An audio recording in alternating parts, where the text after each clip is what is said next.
Buenas tardes. Continuando con el desarrollo de la unidad número 13, vamos a ver en esta ocasión, vamos a adentrar en lo que es el derecho penal tributario. Primer punto que plantea el programa y sobre el que me gustaría detenerme es respecto a las teorías sobre la naturaleza jurídica de las infracciones tributarias.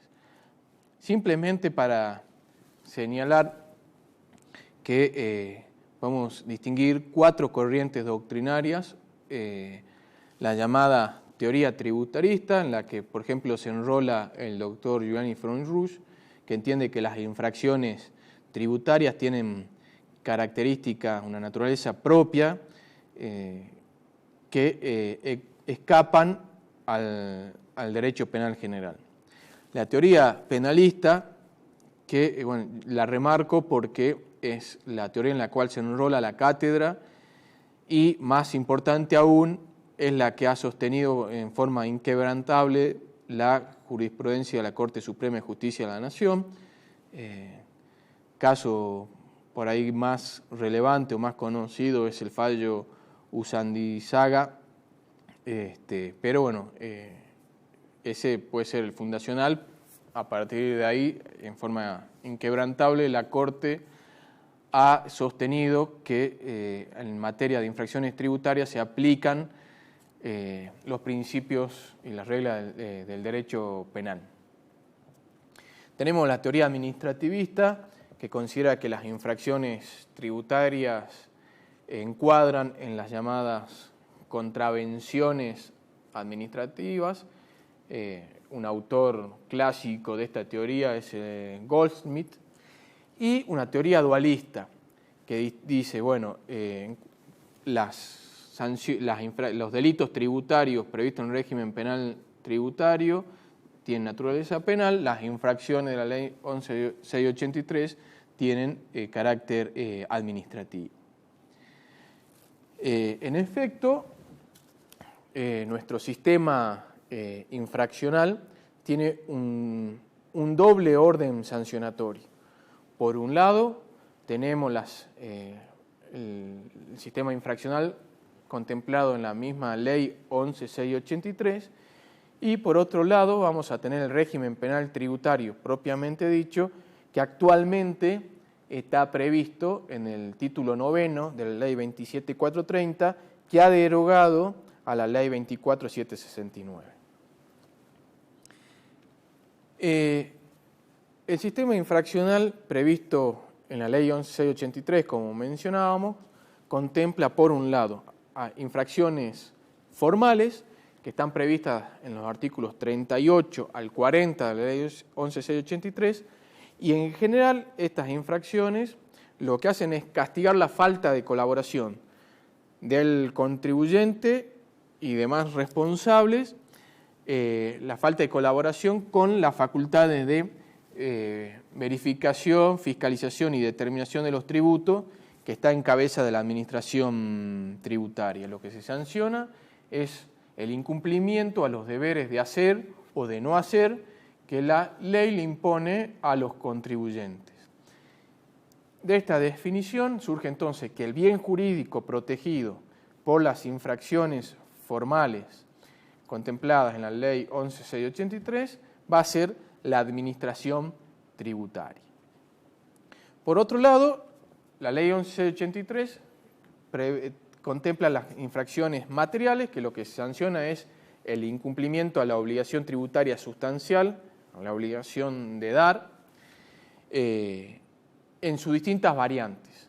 El artículo 45 va a sancionar la omisión de impuesto, el artículo 46 la defraudación, y el artículo 48 la apropiación de los recursos por parte de los agentes de recaudación.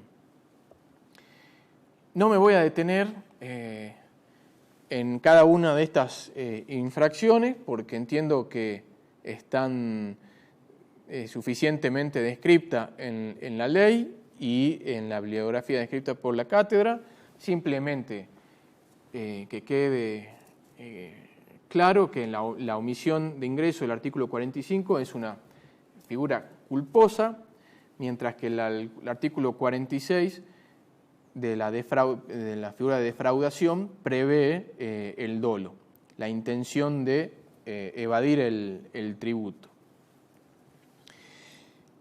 Bueno, y el bien jurídico que protege en estas infracciones materiales no es otro que la renta fiscal.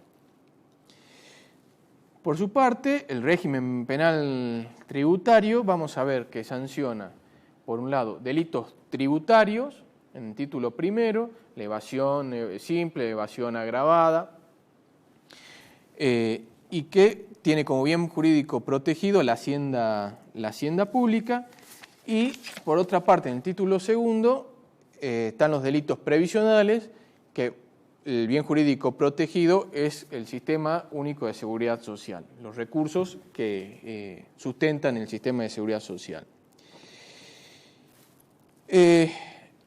Respecto a la potestad penal tributaria de las provincias y municipios, simplemente basta aclarar que las provincias y los municipios pueden establecer un sistema de infracciones que sancione con multa y clausura la omisión de pagos de tributos locales o el incumplimiento a los deberes tributarios, pero nunca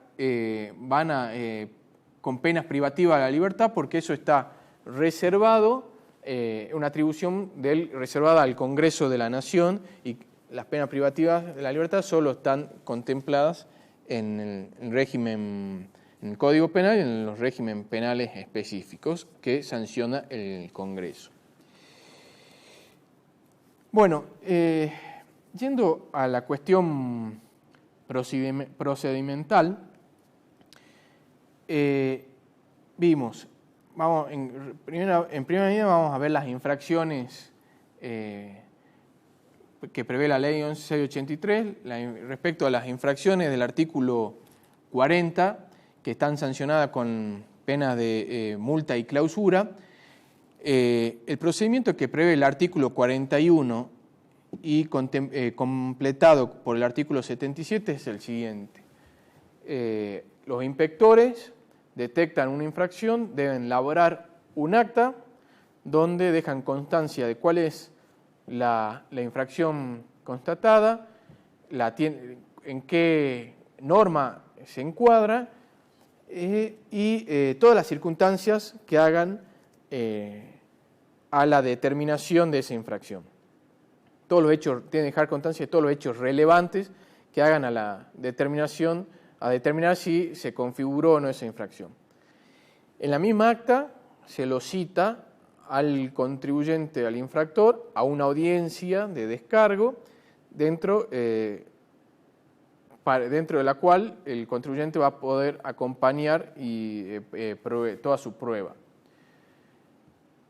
Se inicia así un sumario y la resolución que se dicte después de esta audiencia va a ser recurrible, según el artículo 77, en la vía del artículo, a través del recurso previsto en el artículo, dentro de los 5 días de notificada esta resolución, se va a poder oponer un recurso que tramita por el artículo 74 del decreto reglamentario. Este recurso va a ser resuelto por el director regional, que tiene las facultades delegadas por el director general, y luego va a poder ser apelable en sede judicial dentro de los 5 días.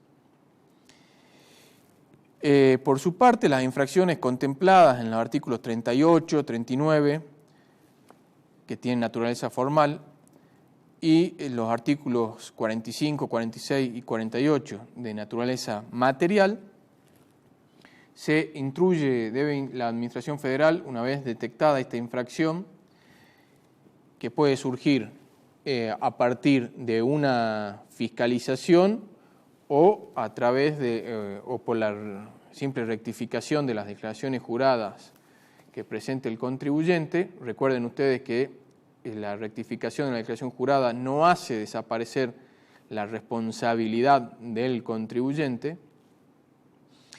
Entonces, a partir de eso, la AFIP detecta una inconsistencia y se inicia, mediante una resolución, el sumario pertinente. Se instruye el sumario, se lo notifica al contribuyente de cuáles son los cargos que se le imputan, se le dan 15 días para que presente su descargo, ofrezca pruebas, luego de lo cual la jefatura de la división jurídica va a emitir una resolución sancionatoria. Esa resolución sancionatoria puede ser apelable dentro de los 15 días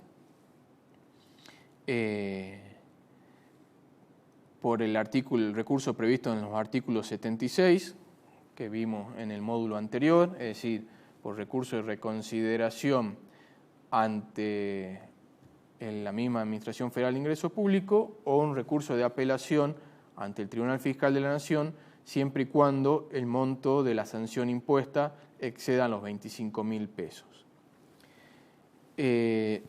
Bien, eso es respecto a las infracciones previstas en la Ley 11.683. Luego el programa nos señala la graduación, la exhibición y la reducción de sanciones. La graduación, a partir de las multas, a partir de la modificación de la 27.430, están expresamente previstas en tercer artículo agregado sin número, agregado a continuación del artículo 50, prevé una serie de circunstancias atenuantes y agravantes que debe tener en cuenta el juez administrativo al momento de graduar la sanción.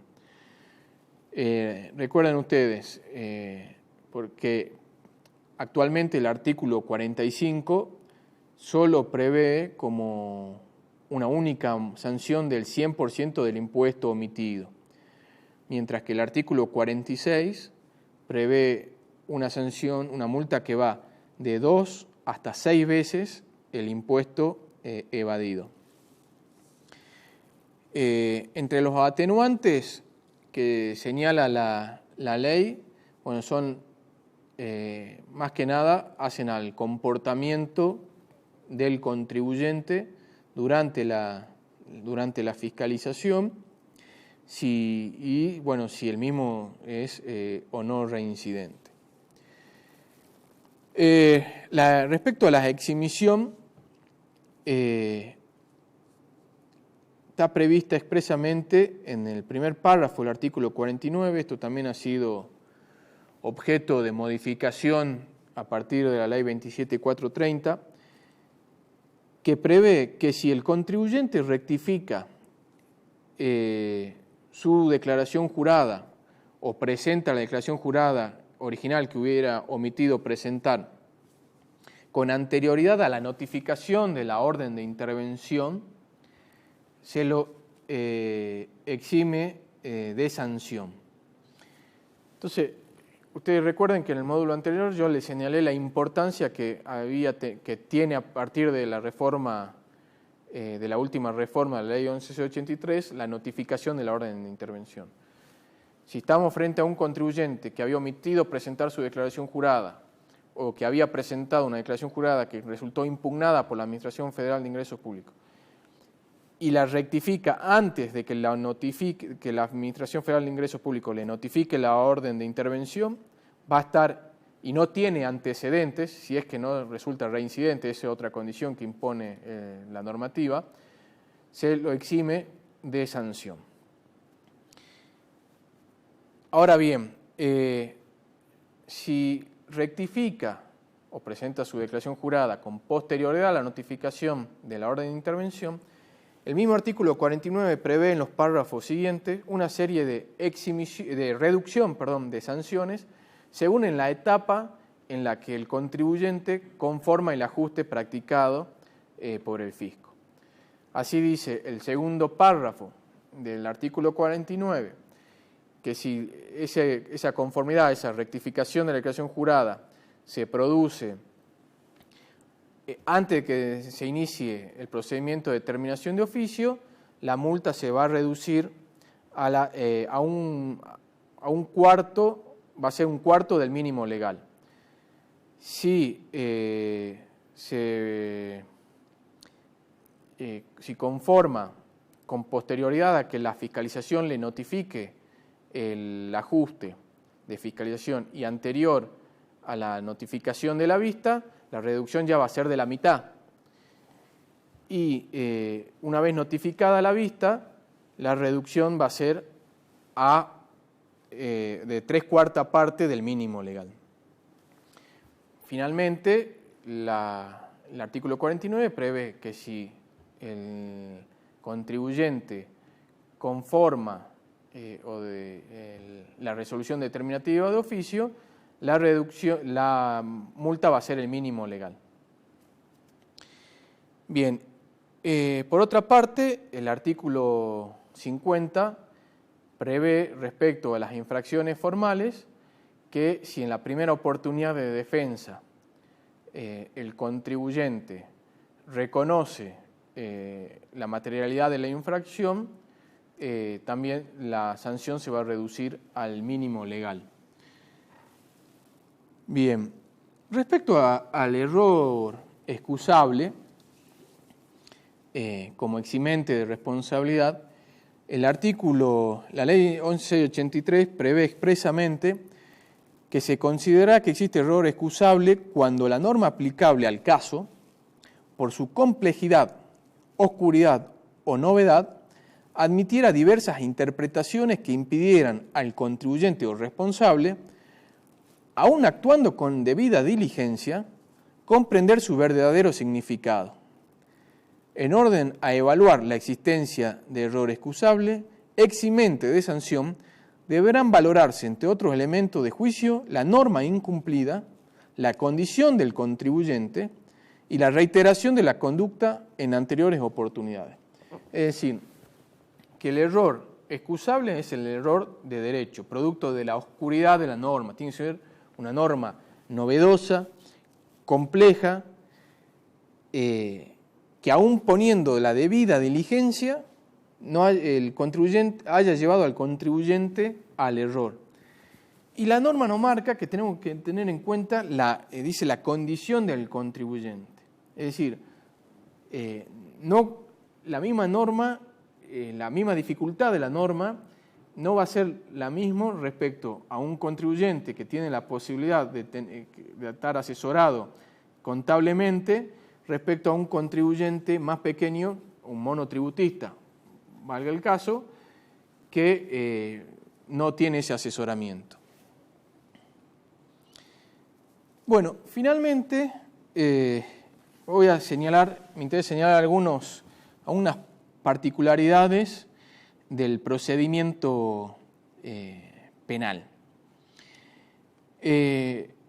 Un artículo importante de señalar en ese sentido es el artículo 16 del actual régimen penal tributario, que establece que en los casos previstos en los artículos 1, 2, 3, 5 y 6, es decir, son los delitos de evasión simple, evasión agravada, el aprovechamiento indebido de subsidios, la obtención fraudulenta de beneficios fiscales. La acción penal se extinguirá si se aceptan y cancelan en forma incondicional y total las obligaciones evadidas y sus accesorios, es decir, los intereses, hasta los 30 días hábiles posteriores al acto procesal por el cual se notifique fehacientemente la imputación penal que se le formula. Este beneficio de extinción se otorgará por única vez por cada persona humana o jurídica obligada. Es decir, dentro de los 30 días de que me notifican de que estoy formalmente imputado por una causa penal tributaria, si yo cancelo totalmente esa obligación, me libero, se extingue la acción penal. Otro artículo importante señalar es el artículo 18, que establece que el organismo recaudador, es decir, la AFIP, a nivel nacional, solo formulará denuncia penal una vez dictada la determinación de oficio o resuelta la impugnación de las actas determinativas de deuda de la Seguridad Social, aun cuando se encuentren recurridos. Es decir, la AFIP, vimos durante todo el procedimiento de fiscalización, detecta una maniobra de evasión, no puede salir corriendo ante el fiscal a denunciar ese delito si previamente no emite la resolución determinativa de oficio. Digamos, esto actúa como una condición que prevé la norma para que el organismo recaudador realice su denuncia. ¿Qué pasa si la denuncia la efectúa un tercero? Viene un ciudadano y se presenta ante el fiscal y denuncia que un determinado contribuyente evade sus impuestos. En ese caso, el juez va a remitir los antecedentes al organismo recaudador para que esto practique la determinación de impuestos dentro del plazo de 120 días que son prorrogables. Esto es aplicable siempre, que también así lo establece la norma, en aquellos casos en que corresponde que se determine la obligación tributaria, porque si la conducta delictiva surge de una propia rectificación de la declaración jurada que presenta el contribuyente, ahí la AFIP ya no tiene necesidad de practicar una determinación de oficio porque ya la obligación está determinada por el propio contribuyente. Bien. Otra cuestión interesante de aclarar es la prevista en el artículo 17, que dice que las penas establecidas por esta ley, o sea, por la ley penal tributaria, serán impuestas sin perjuicio de las sanciones administrativas que correspondan por la ley 11.683. Ustedes se representarán en el momento en que leen esto, el principio básico en derecho penal del non bis in idem. Antes de meternos en ese tema, porque van de la mano, el artículo 20 de la misma ley dice más adelante que la autoridad administrativa se abstendrá de aplicar sanciones hasta que se dicte la sentencia definitiva en sede penal. En ese sentido, y así muy brevemente, lo que quiero señalar para que les quede claro a ustedes, ante este conflicto que se les puede presentar, cómo juega esto con el principio non bis in idem. Ese principio, recordarán, lo habrán visto en la parte general del derecho penal, hace tanto a la cuestión del procedimiento, es decir, a no ser juzgado dos veces por el mismo hecho, y a la cuestión material, es decir, a no ser sancionado dos veces por el mismo hecho. Por eso es importante hacer jugar el 17 con el 20. ¿Cómo se da en la práctica? Si se dan los montos, digamos, si supera la condición objetiva de punibilidad prevista en el artículo 1 de la Ley Penal Tributaria, hoy 1.500.000 pesos,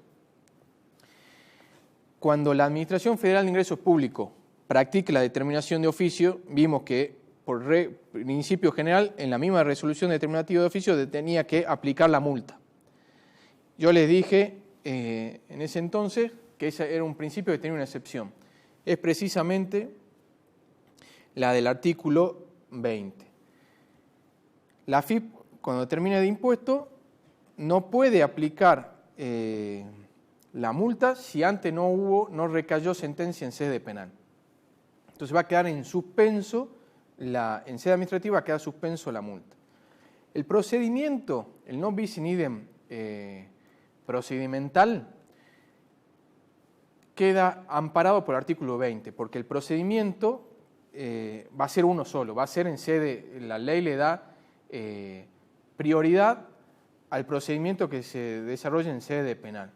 La investigación, la determinación de la conducta delictiva, de la conducta infraccional, la va a hacer el juez en sede penal. Una vez que el juez dicte sentencia en sede penal, recién ahí la administración va a aplicar o no sanción. Pero el hecho fue juzgado una sola vez en sede penal por el juez. Respecto a la doble sanción, la Corte ha entendido que, en este caso, la sanción administrativa constituye una sanción adicional a la sanción penal. El juez, la sentencia que dicte el juez puede ser de sobreseimiento, porque el juez entendió que en el hecho el contribuyente no actuó con dolo. Eso no implica que al contribuyente no le quepa una multa por el artículo 45 que prevé que una conducta culposa. Sí, lo que no va a poder suceder es que la FIP no va a poder encuadrar esa conducta en el artículo 46, que es una conducta dolosa, porque el juez en sede penal ya se expidió diciendo que no había dolo. Bueno, básicamente hemos visto la naturaleza de las distintas infracciones, cómo el sistema infraccional en nuestro país, en nuestro ordenamiento, tiene un doble régimen sancionatorio, por un lado en sede administrativa, en sede penal, y cómo se relacionan esos dos procedimientos. Entiendo que, le decía, que lo que hace a la descripción de las conductas penales como las conductas infraccionales no revisten demasiada dificultad. Sí me interesa dejarle una última sugerencia a partir de los parciales que hemos podido corregir, que vimos que en los casos prácticos han hecho mucha referencia a la figura de la elusión tributaria. Se le preguntaba en los casos prácticos qué tipo penal encuadraría la conducta descrita en el caso práctico. Y en la gran mayoría de los casos señalan la elusión fiscal. La elusión fiscal no es un tipo penal previsto en nuestro régimen actual, en el régimen de la ley 27430. No es una figura tipificada por esa ley. Entonces, esa respuesta sería incorrecta. El tipo penal lo tienen que encontrar ustedes en las descripciones que hace la ley, ya sea una evasión simple, evasión agravada, siempre encuadre en alguna de esas figuras, pero no fuera de esa ley. Esos son los tipos penales previstos por el régimen penal tributario. Bueno, cualquier cosa seguimos a disposición de ustedes a través del foro. Muchas gracias.